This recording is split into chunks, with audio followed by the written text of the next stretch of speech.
Hey, everybody. Welcome to another episode of Voices of Recovery. I'm your host, Michele Eich, and this is my book, How to Kill an Addiction, Recovery with God. In the book, I have Recovery God's Way and 20 powerful testimonies of real people who have overcome life-controlling issues with God's help. This is available on Amazon, and I'd love for you to check it out. But every week, I interview somebody who has overcome a life-controlling issue, and this week, my guest is Dakotah. Dakotah, welcome to Voices of Recovery. Hi, Michelle. Thank you. Yeah, it's great to have you. Thank you very much for having me this morning. Absolutely. So can you introduce yourself to our audience? Just tell us a little bit about yourself. So my name is Dakotah Smith. I'm 30 years old. I'm from the Quad City area, over the last 10 years. I'm freshly expecting my first baby here in June. So my husband and I are very excited. We had one of the really interesting middle of COVID weddings early last year. So we're actually expecting our child 2 months after our first anniversary. So that's exciting. Congratulations. thank And you. I want to hear more about your story.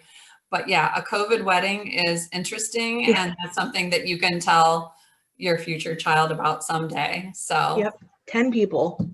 10 We made it people. with 10 people. Yeah. Cool. Well, it saves a lot of stress and maybe some Yeah, finances along the way as well. definitely. Awesome. Well, that's great, Dakotah. So you work for 180, Mhm. and this is a ministry that I'm very familiar with. And several years ago, I used to volunteer in that very place where you're sitting, and you're at the women's home, and you are now the women's home supervisor. But you were at one time a resident there. Yeah. And so we'll get to that part of your story, but 180 is near and dear to my heart, and it's just such a fantastic ministry. So before we wrap up today, I definitely want you to talk about that and just share, your heart about the ministry, what it stands for, what it represents, what it's doing in the Quad Cities and beyond. Absolutely. So let's go ahead and jump into your story, Dakotah. And if you could just tell us a little bit about maybe your early years, your childhood, your family dynamic, what that looked like for you. So really, I came from a pretty good family. I was born in Wichita, Kansas. My mom and my dad were not together when they conceived me, or through the pregnancy or anything like that. So my biological father was never really a big part of the picture. I didn't know any information or any background or any details about him until I was an adult. Until about my 20s, I think I started learning more about him and his addictions and things like that. My mom was a very well, she went through all of her college, was very career and goal orientated, and was really great. But I ended up spending most of the time with my grandparents. My grandparents were more into the child aspect of things. And my mom just didn't, with her working full time, she didn't have a lot of time for that. So I was raised primarily by my grandparents and lived with them. They are both really wonderful people. My Nana specifically is, very, very into going to church, and, she has a very deep passion for the Lord. And I didn't get to really share that with her until much later in life. I didn't really like going to church as a little kid, and we didn't go often enough to really get that established in my life. But she, always listened to the gospel music, and, she would talk about it, pretty consistently as a child. And so I had like a lot of the stories and stuff like that, which I'm grateful for now. So I had a really pretty good childhood with them. My mom moved around a lot for different jobs. So I would go and I would stay with my mom for a few months and then go back to my grandparents. So as I went through school, I ended up going to about 13 different schools, which did leave a really big impact. In the beginning, making friends was really easy for me. Becoming social with people was really, really not hard in my early years. But as I grew older, I kind of found it harder to fit into certain peer groups. I started, once I started making poor choices in my life, which was kind of at the end of my school years, I really struggled even more so. Sure. Once I turned about 13, I ended up staying with my mom pretty full time. My mom has mental health diagnosis that we didn't really know about back then. So there was some abuse that happened within that relationship that really wasn't her fault, but it also wasn't my fault, and I couldn't understand that.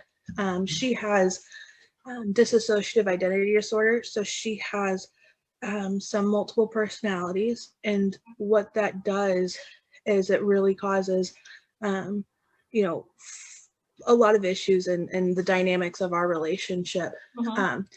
I also at that age was getting very, very spiteful, and I was not very kind to them. My mom ended up with my current stepdad, Chris, a few years before, I started staying with them full time. And he was honestly an amazing stepfather, but I treated him very horribly. I think a lot of that was due to the past stepdads and part of my resentments that I had with my mom. Right. Because I really struggled with what she was going through, and we didn't even know what it was, at that time Right. or later on. So as I went through school, most of the people who had interactions with me thought I was this really great kid. My teachers didn't have a whole lot, didn't get a lot of negativity from my teachers. I did pretty well in school up until, I stopped going to school, and I just wouldn't turn in assignments. That was my two big things. Okay. And then I just stopped going completely. And how old were In my you high at that school years. time? How old were you at the time when you stopped going to school completely? Like, was it high I school or junior high? No, in high school. Junior Okay. high, I was still pretty good. Um, and all my teachers would say I just didn't apply myself enough, like, because I wouldn't turn in those assignments. Right. But I could still pass classes based off of, what we did in class or what I could make up Sure. and stuff like that. So, Okay.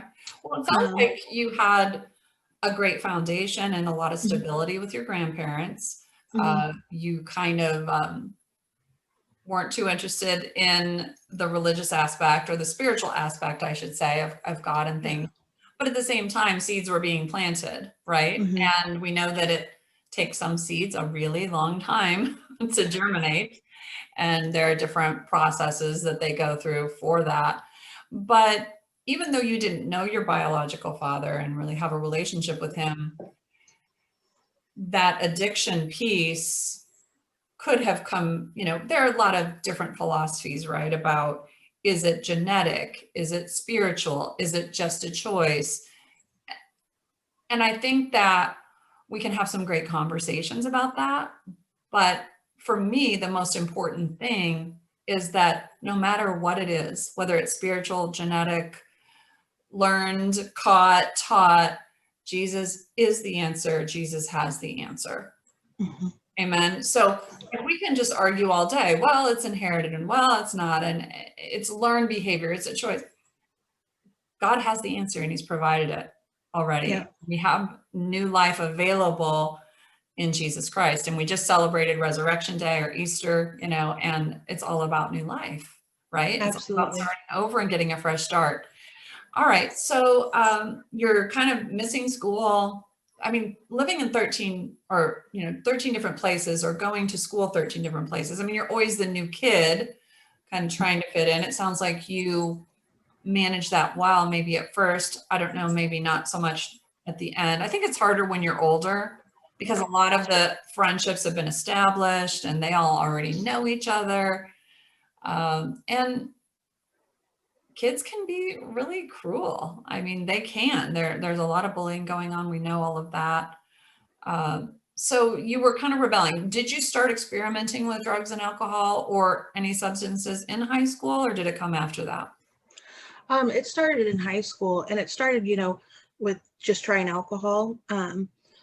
I remember really vividly the very first time I tried smoking pot. Mhm. Um, I didn't get a high off of it, but I got a high off of I'm sure that I like didn't inhale the smoke, Mhm. but I got a high off of the act of like doing something I knew I wasn't supposed to be doing. Okay. And to me, that didn't seem.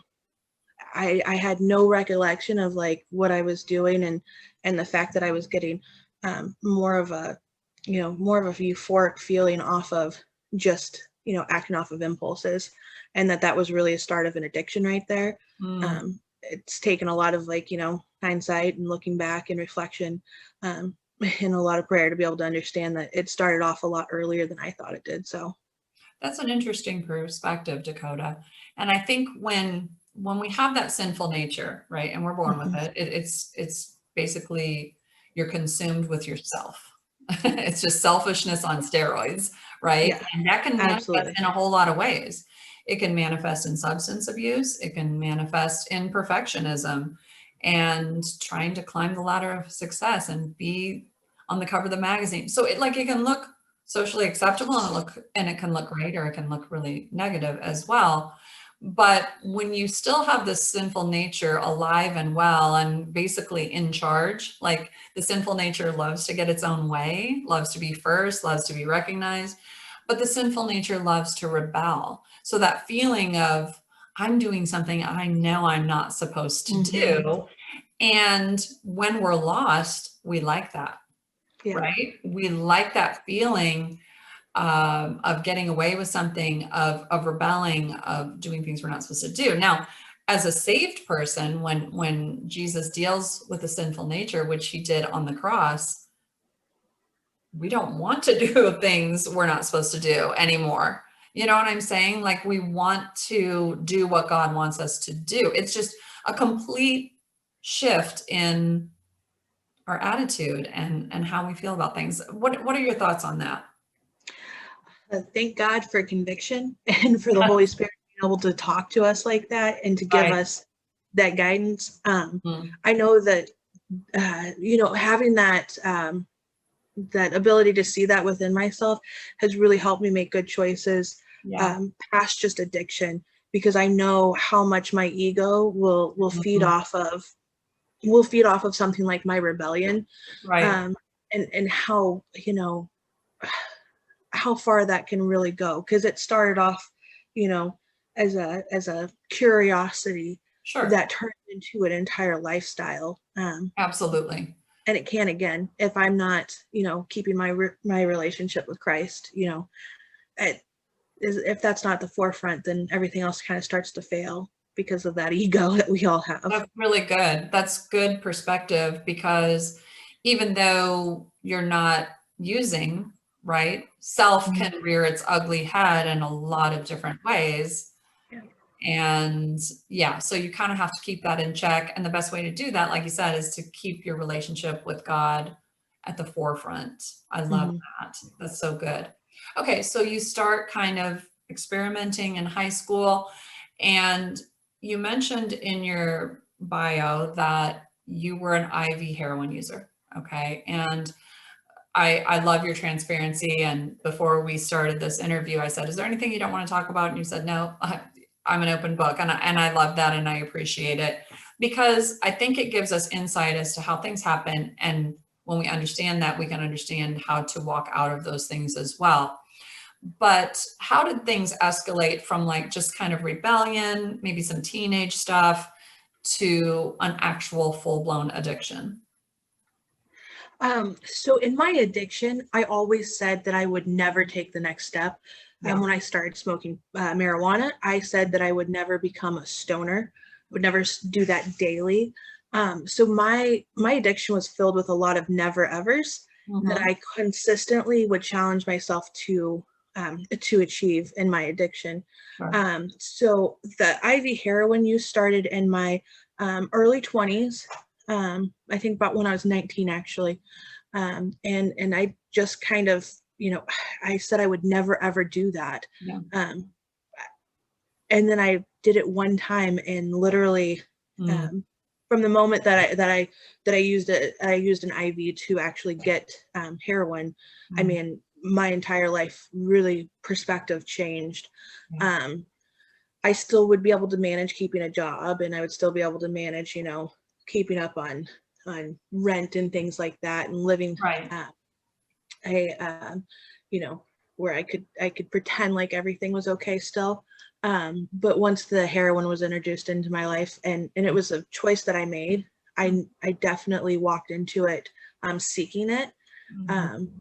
It wasn't just something that happened. I definitely wasn't, an innocent bystander, because that rebellion side of me was coming out again. So I Right. would consistently try to challenge myself there. Yeah. That's interesting that you say it didn't just happen, because I think a lot of times we use that excuse. Yeah. Like, well, it just happened, I just cheated on my husband, or it just happened that I used drugs intravenous. You know what I mean? Yeah. Sin is conceived in our mind and in our Yeah. heart. And then when we entertain those thoughts, then we eventually act on it. But you're not the first person to tell me, oh, I said I would never do this. I said I Yeah. would never do that. Right. And that's one of the problems with sin, is it is always escalating. The enemy Mhm. is always getting us deeper and deeper into this. And on the surface, it just seems like, oh, it's just a good time. We're just hanging out. We're just having fun. It's harmless. It'll never get to that point. And we are always moving that boundary line, because we're getting in deeper and deeper and deeper.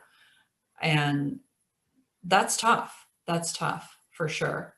So in your bio, Dakotah, you mentioned that you led a life of crime. So at first you were kind of holding it together, right? You're paying your rent, you're going to your job. But then I'm guessing that the wheels kind of started to come off a little bit, and you were not able to sustain that. So, and I appreciate your honesty here, but what did that life look like for you as you continued on this path? Um, so even in my, even prior to heroin coming into my life, I always had a really big issue with codependency, to male relationships, to boyfriends. Mhm. Um, my dad also would often say that I was loyal to a fault to some of my friends.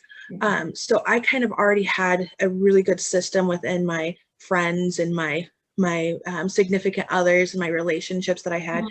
that would make me really like fall into any kind of habits. So once heroin was introduced, I ended up dating a guy who, that's what he did, is he would steal retail thefts from different stores in order to support his habit, and then Mhm. he would sell a little bit on the side, and kind of would go through that kind of habit. Um, and I dated him for probably, I don't know, maybe 6 months before I lost my job and I lost my home and I lost my place and all that kind of stuff. And then I started to fall in line and do the things that he was Right. doing. And again, my relationship choices were just not there to Mhm. give me any boundaries. Right. I was already obviously using and just involved in a lot of stuff. I mean, I was living with him. We were not married. I was living in a lot of different areas of sin in my life. And so introducing another area in was unfortunately really easy. Mhm. Out of all of the stuff that I was dealing with, though, the stealing was probably the thing that I still had a little bit of conviction left in my life, that I just felt really uncomfortable, and the amount of anxiety that I would have was pretty enormous. Okay. Um, but once I started, I just couldn't stop, because I couldn't stop the addiction part of it unless I was arrested. Okay. So you mentioned the codependency with the boyfriend and other men. How would you define that? I mean, let's talk a little bit about that, because it's something that I definitely struggled with. And I hear that terminology, but some people may not really be familiar with it. So what is codependency to you, Dakotah? I think codependency lies in two different areas. We're either codependent on somebody else giving us the validation Mm. by them being there for us, or us getting that validation from them by us providing something for them, and feeling like that's necessary for there to be a relationship almost. Mhm. I know in what I do now here at 180, I can tell you that I don't see women that come in here that don't struggle with that, because codependency is just so innately a part of like our society now, Yes. where it intertwines. I mean, Mhm. really kind of taught it at a really early age that we are who we are because of the people that we're around, status symbols and things like that. So That's really good. And like you said, it's something that a lot of people struggle with. And I think when we don't have that solid relationship with God, and we don't understand that God is the one who meets our needs, and he is the only one who's really 100% dependable, then we have to look for that validation and acceptance and love from other people. And that is a very dangerous place to live because we can't control what people are going to do. They might leave us. They might cheat on us. They might treat us badly, right? And so right. when we're in the midst of those relationships, we tolerate a lot of stuff. We throw out our own stuff, but we're constantly seeking, like, you are responsible for making me happy, right? You complete me. You talk about the messages and movies and things like that. And of course, we're designed to be in a relationship. God created us to be in relationship with people, to eventually marry, right? And that's all beautiful. But at the end of the day, people will disappoint us. Even Christian people who are amazing, they're not perfect. And so I found with my own journey that when I really understood the unconditional love of God, that he loved me no matter what, and I didn't have to perform for him. On my worst day, he loved me as much as my best day. It allowed me to enjoy and appreciate the relationships that I had because I wasn't depending on other people to meet my needs. I was depending on God to meet my needs. And that's how we were created to be. And anytime we get off of God's plan, it opens the door for a lot of dysfunction. Absolutely. So, okay. All right. Well, in your biography, you also mentioned that you had multiple overdoses. So let's talk a little bit about that. And, we kind of want to paint a picture of how bad things got because it helps people to understand that even though Dakotah was in this really seemingly impossible situation, God still was able to break in and you can live the life that you're living today. So talk a little bit about overdosing and how that affected your journey.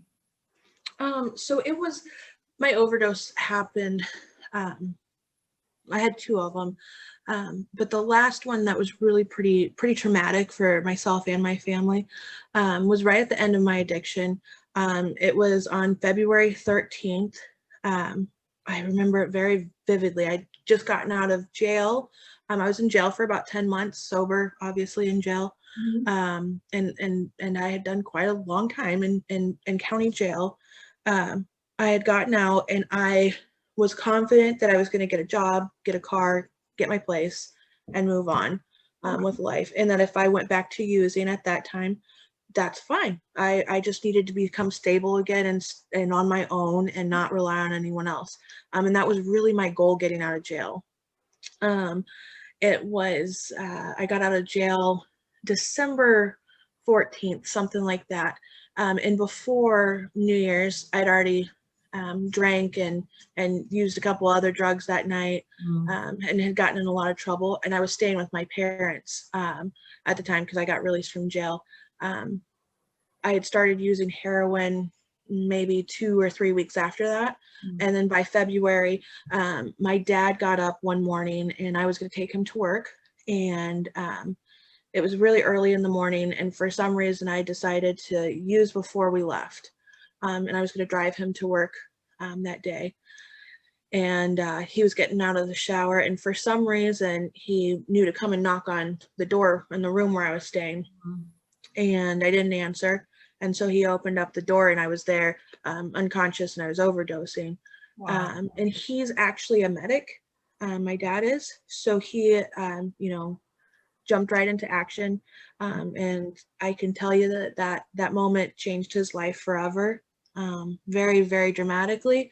But his ability to like look past that at the moment in his ability and the fact that God put him in the position where he was in life, that he Yeah. could act the way he did, is a big part of the reason why I'm here. God definitely has shown me that he had a purpose for me, Amen. because that could have gone a lot differently.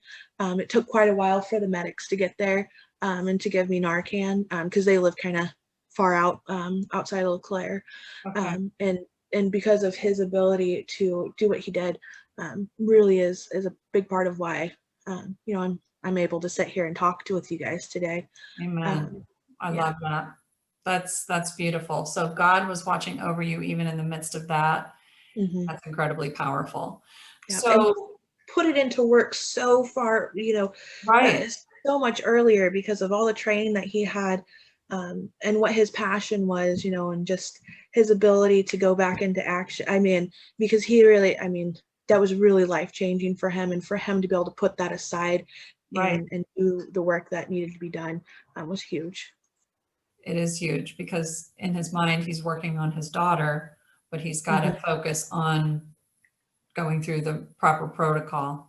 Yeah. Amazing. So how did that affect you? You mentioned how it affected your dad. How did that affect you? I mean, was that kind of a wake-up call for you?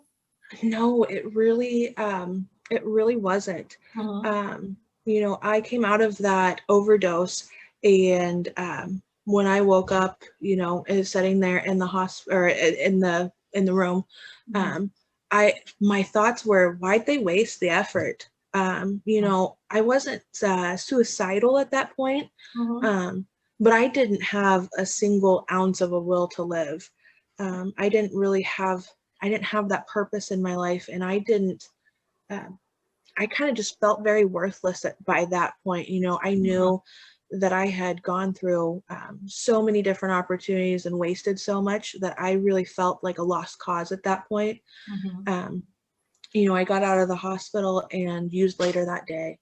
Yeah. I was not, at a point in my life that I had, any faith in myself.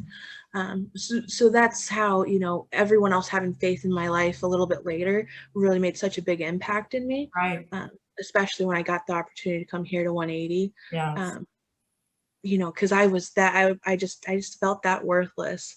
Mhm. Um, the overdose was unfortunately not the turning point for me still, though. Mhm. So what was the thing that really turned you around, Dakotah?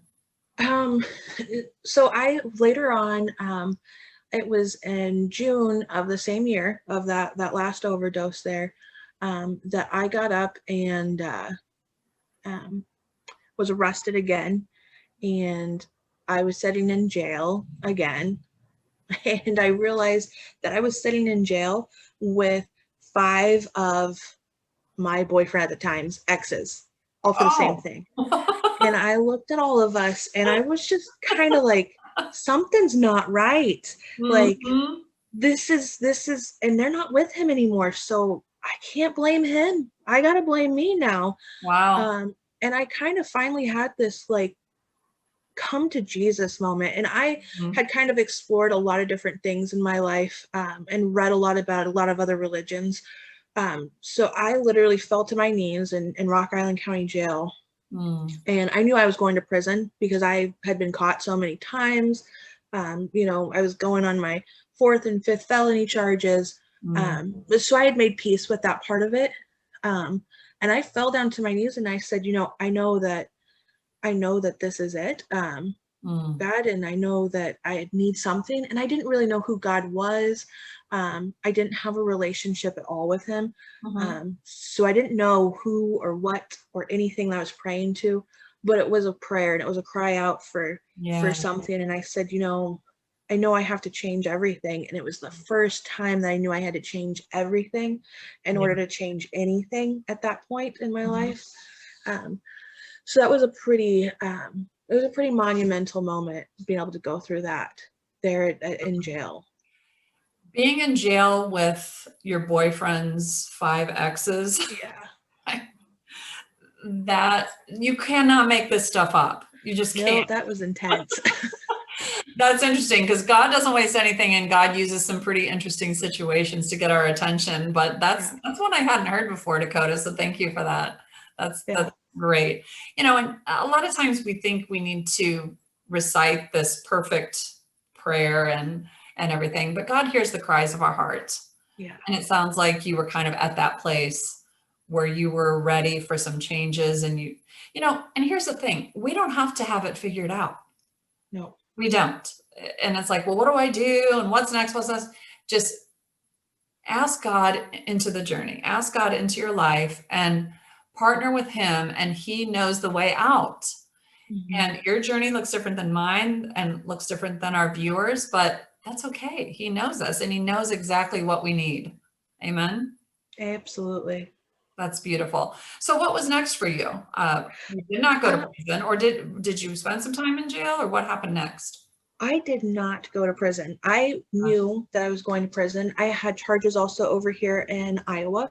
So my big hope was, okay, if I have to go to prison, let it be in Iowa, because they have more classes and they have more opportunities within the prison system. And I ended up with a judge that's actually partially retired over in Illinois. So it was a very unique situation. I ended up with him, and he listened to what I had to say and sent me to Iowa, knowing that Iowa would most likely send me to prison because I had just as much stuff over here in my past as well. Wow. And again, I came over here, and I had been over here for a few months, and my PO had talked to drug court. It's an extensive probation over here in Scott County. Most counties have it. And they came and interviewed me, and I was really surprised that they interviewed me for this special probation, specifically because my PO, who I had never dropped clean for, I had never been honest with, I never gave him the opportunity to help me in my life. He recommended me for it for whatever reason, that he saw something that he wanted to help with.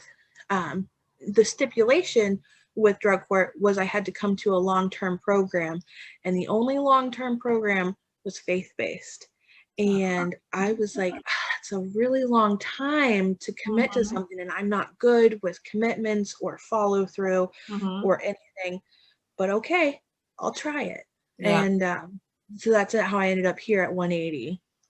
That's interesting. Coincidentally, the only one available was faith-based. Wow, I love it. I prayed it though, didn't I? You did. I love that. That's beautiful. So you were introduced to 180 for the first time at that point, and you became a resident at the women's home where you are now the director. Yes. Yep. I just love that. And God saw the whole thing, Yeah. You're not thinking like, what am I doing here? It's like, oh, you're going to be working here someday, Dakotah. You just don't know it yet. I love it. Okay. So you became a resident, and what did it's not really a rehab, so to speak. Talk to us about the program and how that works through 180. So a lot of the program here is based off of, changing the entire life. It's not really, there's not drug classes, there's not what does marijuana do to your brain or any kind of class like that here. Yes. This program is faith-based, and it is about Christ and Christ, redeeming us and giving us that grace and that chance. So as I came into the program, one of my big issues was that I didn't have any faith in myself, like I had told you. And when I came in here, there was volunteers like when you volunteered here, that had faith in me, and that kept building me up, and staff that kept building me up, and trusting me to do things and giving me opportunities to do things. I was here for a very short time, and I started calling it home, and I hadn't called any place home for a very long time. In my application, I even said, I'm not really sure about God and who is God and all that kind of stuff. I'm open, I'm willing to listen, but I don't know anything about it. And as I came here, the stuff that my Nana had taught me started to kind of come back into full circle. I love I it. started to remember what she had talked to me about.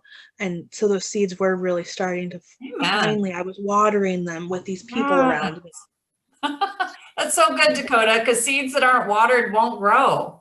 Yeah, Nothing wrong with seed. Oh, I absolutely. could preach on that. But that's so beautiful. And I just feel like that right there is some encouragement for somebody who's watching today who maybe isn't struggling with some type of substance abuse or some type of life controlling issue, but has a loved one who's struggling and thinking, I raised this person to believe in Yes. God. And I just want to say, we encourage you to keep the faith and continue to water those seeds, because Dakotah is living proof that they have sprouted and they're producing a lot of fruit. And that is worth so much. That's pure gold right there. I love it. All right. So you're starting to learn, you're starting to grow. Yeah, I love what you said about, let's not talk about what marijuana does to your body. People don't need information. They need transformation and they need revelation. So Yep. revelation brings the transformation. Education, like, do you really need somebody to tell you that heroin is bad for you? Like, Right. you already know that. Yes. So yeah, that's so good. Okay. So you're on this journey, and how long were you in the program? So when I went through the program, it was still a year-long program. It's now currently 14 months, so we have Okay. extended it. Nice. But so when I went through it, it was 12 months long, and I really came in here saying, okay, I'll just take it one day at a time, and Yes. when I can't do it, I can't do it anymore. And it just kind of grew on me more and more and more. It became Yeah. a part of my own heart and what I felt and what I wanted in my life. So Well, you were really learning about God and you were yeah. developing your relationship with Him, which is really what my book is about. I mean, here's a commercial for my book again, but Rusty Boroff, the director of the 180 and the founder of 180, actually has the little excerpt on the back, and he contributed to the book. And his story is incredible as well. So I can't wait to interview him. But yeah, it's about building a relationship with God, realizing who God is, and realizing who you are in His sight, because you had grown up letting the world and other people tell you who you were. And when God tells you who you really are, then things really change. Because, like you said, you just didn't care. You lost hopelessness. You were very down on yourself. And when you start to discover, wow, I have value, I'm important, I have worth, Jesus died for me, it's just, it changes everything. And I love what you said about, you didn't really have everything figured out. You really weren't sure about the God piece, but you were open. Mm-hmm. And if you're open and teachable, God can move. He can. Yes. That's beautiful. I love it. So you graduated from the program. And when was that? What year was that when you graduated? I graduated in 2017 in January. Okay. Um, and 180 has a really awesome opportunity. You go through the program here, and then you can stay here after you graduate. Nice. And there's no time cap on their stability living. At that time, our stability living was still here in the women's home. So you were still with all of the girls. There's a requirement for church. There's, a rent requirement, but it's affordable. And you're in a safe place. So I actually continued to live here after graduation. Nice. So in the promo picture, it's a picture of you and your dad, and you're holding up something, and I kind of had to zoom in to see what it really was.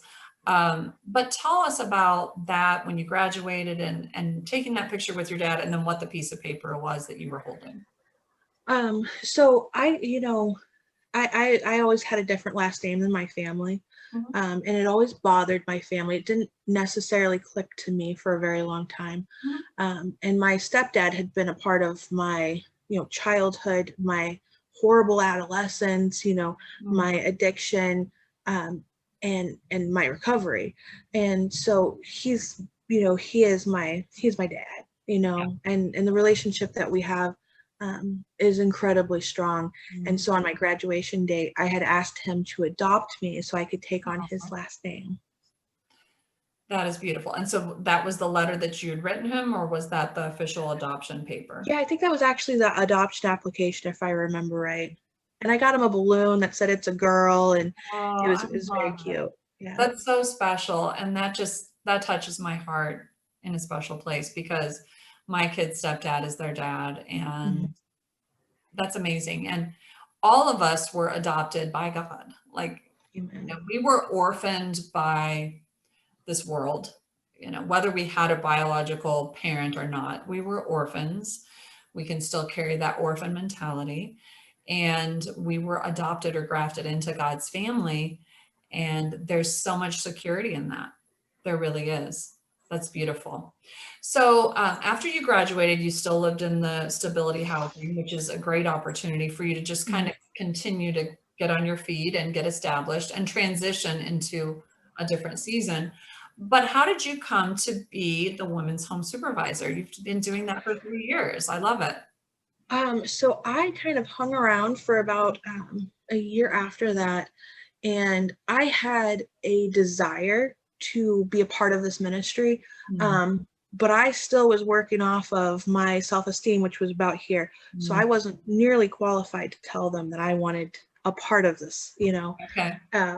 So that's where I was still at that point. Sure. We actually had a fire here in the women's home in February of that year. Gosh, I can't remember what year it was, but it was, I think that was 3 years ago, the fire was. And I would get up, we'd had to stay in a hotel. I would get up, I'd come over here and I'd work on the house really early in the morning, and then I'd go to work and I'd come back over and hang out here at night and then go to the hotel and sleep. And that was about a week long. And I just couldn't put a cap on my voice that said I wanted to be a part of it. So I finally was able to speak up, and I had a lot of encouragement through that, and a lot of reminders of God's what qualifies me, and that's all that matters. Right. I don't have to bring anything to the table when I invite God into it, Yes. because He takes care of what I lack, because I will always lack, especially in something like this ministry here. So we need God in the center of it. So as I started to voice that, I was offered a position here. I started off as the assistant supervisor, and then shortly took over the role I have now, and grew immensely in that first year. Challenging myself in really new ways, and finding out that entire year, all I can tell you is God nailed it into my head, because I'm stubborn still, that all of my qualities and all of my qualifiers come from Him. And it was an amazing time for me spiritually to grow, and to grow with that relationship that I have with Him. Because as a kid, I always thought it was just, with my grandma and my Nana and stuff, I thought that it was just religion. I never understood that relationship part of it. Yes. And that first year of working here really, really gave me an opportunity to have to rely on Him, and to, come down and get down on my knees a couple more times that I needed to. So. Yeah, it sounds like God was just loving on you during this time, Dakotah, and also loving through you. Yeah. That's amazing. So you're the supervisor, and 180 has a men's home and a women's home. They're in the Quad Cities, which is 2 cities in Iowa and 2 in Illinois. And I know that 180 has different pieces, right? And you mentioned earlier, coming out of jail and then just kind of feeling lost. And I know that they help people in that transition, because you come out of jail or prison, you don't have a job, you don't have a place to live, and it's very tempting in that critical point to go back to the lifestyle that put you in jail in the first place. And I know that that's near and dear to Rusty's heart, because as somebody who came out of the system and then didn't have any place to live, I think that's how 180 was birthed. But just talk a little bit about the ministry and the philosophy of 180, and then what you do on a daily basis there. And I know you do so many things, but kind of give us a nutshell of that if you could. 180 in general does so much every day. Yes. So the ministry itself is divided up into 3 different parts. There's prevent, reach, and develop. Each one kind of tries to conquer and face poverty, addiction, anything really that's keeping us away from God in the community level and on individual levels. So in Prevent, we have a ministry that works with inside of the school system.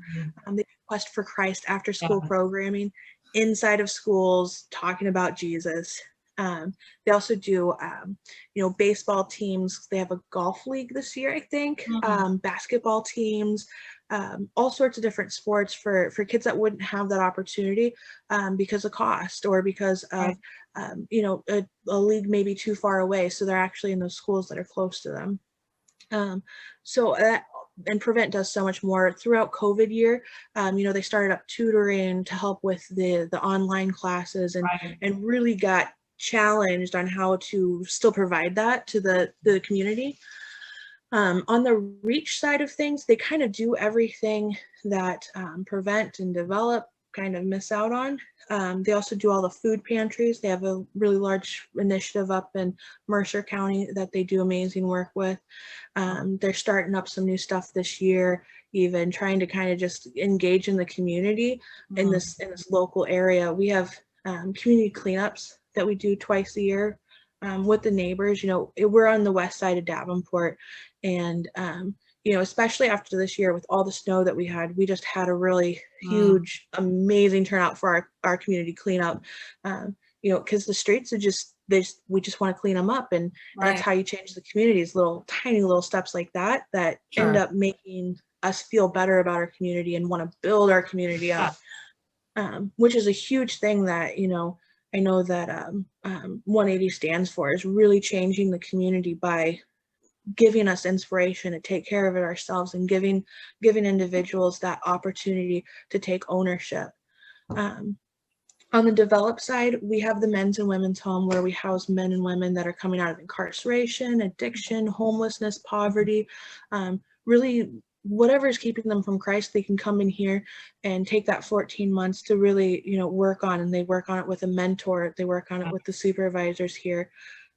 They work in a work program, and they get 7 months of solid work where they have, gone to work Monday through Friday. They do classes in the evening.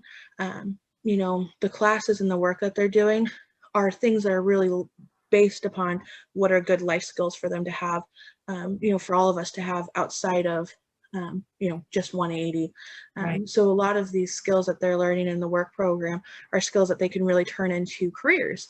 We also have enterprises that the residents all work in that are all run by graduates of the program.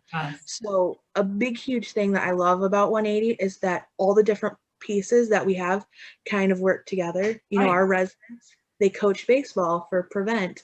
They help out at the pantries. All of our residents participate in those community cleanups. So Prevent, Reach, and Develop are 3 totally separate things, but they kind of come together to meet in the middle, to work together just for God. We're really blessed that we have the opportunity that we do run off of donations, and we run off of those things instead of insurance. So we kind of get the opportunity, obviously to put God first, but we don't have to have some of the, some of the red tape that other places have to deal with, which is really difficult. So it's amazing that I get to come to work and talk about God with, all 12 of my different girls, and Absolutely. Get to work through a relationship through that. Well, God has given you the desire of your heart because you wanted to ask if you could work for them, and you kind of had to work up the courage, and maybe part of that was God's timing. But now here you are doing the stuff, and I love it. 180 is just, it holds a special place in my heart. I really love the Prevent piece, because if you're really going to change the face of a city or a community or the Quad Cities in this case and beyond, you've got to do that. You've got to prevent, working with these kids, putting them on sports teams, helping with homework, feeding their families. It's incredible. And just the whole philosophy of 180 is to serve. And that's what Jesus did. He served. And I don't mean to be critical of the church as a whole at all. So I hope that this doesn't sound critical. But I think for many years, the idea has been, let's get all these people outside of here to come into this building and go to church and meet where we are. And I'm just really not sure that's a big part of it. I mean, I love to gather with other believers and worship and hear the word, but we have got to be getting out into the Yeah. communities where people are and help meet needs. And that's how we develop relationship. And that's how we invite people into a relationship with Jesus, because they see Jesus in us and that Jesus is serving. Absolutely. I believe that. I believe that you and I are the church, and everyone outside of here is the Yes. church. I believe that our community cleanup is the church in action, Yes. walking down the streets, and I love that opportunity about 180, and that it's, it flows very easily when it's so natural. Right. When you're coaching baseball, which is my favorite thing. I love to coach baseball. I took this year off because of the, pregnancy. Right. But I love that is that having a relationship that is so, it just flows, because it's not something that is constructed down to a time and a place and a situation and all For that kind sure. of stuff. So Amen. I love it. Well, as we wrap up here, Dakotah, you've been the supervisor for 3 years. You've had your own recovery journey.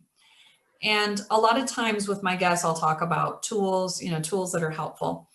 But I want to take a different spin on that and have you talk a little bit about just the residents that you see coming through as a whole. And of course, this is completely anonymous. We're not calling anybody out by any means. But the residents who are successful and are able to complete that 12 or now 14-month program, what do you see in them that is helping them to finish? I believe that it absolutely comes down to being plugged in. It comes down to getting out of the comfort zone, and getting involved with new things. um, Not only have I seen that work for myself, our assistant supervisor here, she's also went through the program and works with me daily. Our evening supervisor, the same deal. It's the people who take the extra steps. It's the graduates that take those extra steps to continue to stay plugged in, because 14 months is still not long enough. It is a lifelong, Right. it's a lifelong goal and journey. And so if I'm not, if I'm not really, and being involved with church, I think is so important, because, over last year, what a drain that so many Christians went through, because church was different. And we do still need that fellowship with somebody, and we still need to be fed consistently. And that's getting up and reading the Bible ourselves. That's getting up and going to church and being around people to feed us. And that's going and doing things that I'm giving of myself, because that's so important. So the people that stay plugged in that way, I see great success from, even when they, that doesn't mean that they're perfect. Right. Some of them still slip up and have issues, even issues with drug use or alcohol. But the ones that stay plugged in are the ones that are able to be vulnerable with it and say, I made a mistake, I need help. Yes. Family, where are you at? And then that family surrounds them, and brings them right back to where they are, and takes them back to their foundation with Christ. So I think that's the big thing, because if I'm not in relationship with other people, then I'm probably not going to tell them I'm struggling. Yeah. I'm not going to have that voice, because I'm not used to having that communication with someone. Right. But if I'm ready to have that communication with somebody, then I'm probably going to be able to speak up and ask for some help, and have, my brothers and sisters surround me Yes. and lift me up and remind me of what I need to be focused on. So That's good. that is the biggest sign of success. The probably most significant sign of someone struggling is that isolation, and Yeah. isolation is very common with addiction. Right. No one could possibly understand how I feel is a very common misconception that we Sure. all struggle with. And I don't think that that's limited to addiction. I think that we all feel alone in feelings, Yes. and not able to communicate them. So when we isolate more, we don't find out, through that relationship, that, oh, we both struggled with that. We both have Right. codependency issues, or I'm really struggling with talking to Christ about that. So I think that that's really important too. That's so good. And I saw two pieces to what you were talking about, not only the community, but also the ability to ask for help within Hmm. that community. And sometimes because of our own pride or our own selfish leanings or whatever, we kind of have this attitude, well, I got this, Hmm. I've got this, I don't need help. And we do, we need each other, and we were designed for that community. And I love what you said, Dakotah, about, well, you don't understand. Like you've walked this. You understand what it's like to have an addiction. You understand what it's like to be in jail. You understand a lot of things. Not that you know it all, but I love how God uses our experiences, even the bad ones, Hmm. on our journey, and then those can help other people.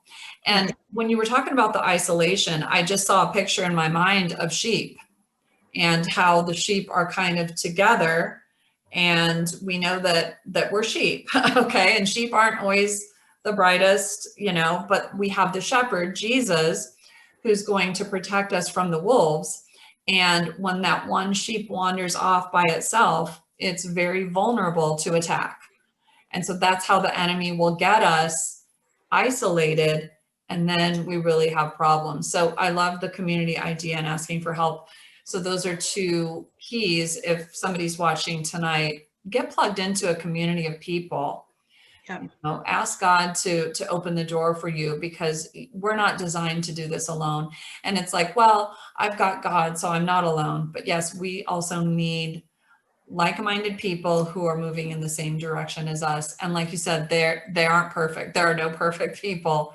Jesus is perfect, but we can still love on each other and build each other up and encourage each other on the journey. It's Absolutely. so important. Well, is there anything else that you would like to share with our audience? You're having a baby here soon. You're going to be a mom. I love your story. I love the restoration piece, and I love how God is using you to pour in other people. But in closing, Dakotah, is there anything else that you'd like to share today? I don't think so, Michelle. I really appreciate you taking the time to talk to me today and bringing me on the show. This is very exciting, and I've really enjoyed it. Well, thank you. And we enjoyed having you. And so we'll definitely want to keep in touch. And do you know if you're having a boy or girl yet, or is it going to be a surprise? No, I wanted, I felt like my husband didn't get to do a lot since he didn't get to come to a lot of ultrasounds. Mhm. So we decided early on that he's going to be the first one to know if it's a boy or if it's a girl. So we have names picked out for both, and we'll find out when the baby decides to come. That is so exciting, that traditional old school way of doing things. That's beautiful. Well, congratulations and bless you, Dakotah, and the 180 Zone. And I hope to get to meet you in person when all Absolutely, is Michelle. done. All right. God bless you. And I just want to thank our audience for watching this episode of Voices of Recovery. We're creating a safe place where people can go on their journey with God. And if you're new to our page, I'd love it if you give us a like or a follow. And if you feel led, please share this message out, because I'm sure that somebody needs to hear what Dakotah had to say today. So again, Dakotah, thank you. Thank you to our audience for watching, and we'll see you next time on Voices of Recovery. Bye-bye.